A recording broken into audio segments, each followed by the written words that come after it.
Kau meleset kau bro, meleset. Kau mungkin orang Indonesia yang nggak paham ilmu tata negara. Oke, kau digaji di Vanguard, pulang kau tutup Vanguard, lapor ke bosmu. Dilarang sama Ibu Kartini, bilang begitu.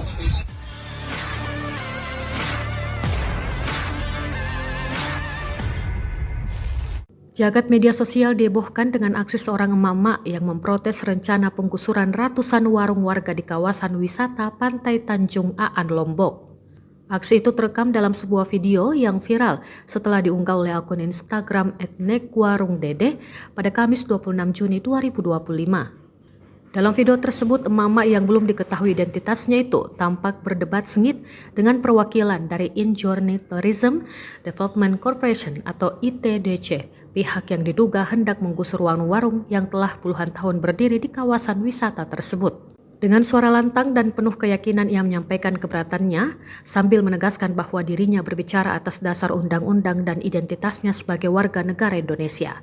Aksinya bahkan disebut-sebut netizen seperti sedang memberikan kuliah umum kepada pihak pengembang. Aksi mama ini mendapat dukungan luas dari warganet yang menilai keberaniannya sebagai representasi perlawanan rakyat kecil terhadap pembangunan yang dinilai mengabaikan keberlangsungan ekonomi warga lokal.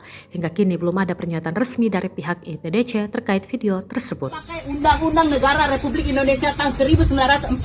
Saya juga orang Indonesia. Hah? Kau meleset kau bro, meleset.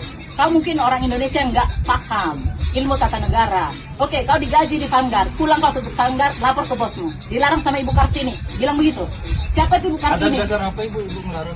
Atas dasar KTP saya, Negara Republik Indonesia. Pergi kau pulang. Itu saya juga KTP. Ya pulang kau. Indonesia. Loh, kok kau bawa investor ke sini ke depan pantai? Di belakang kan yang mau dibangun? Di belakang kan? Ngapain kau ke depan? Di pantai bro.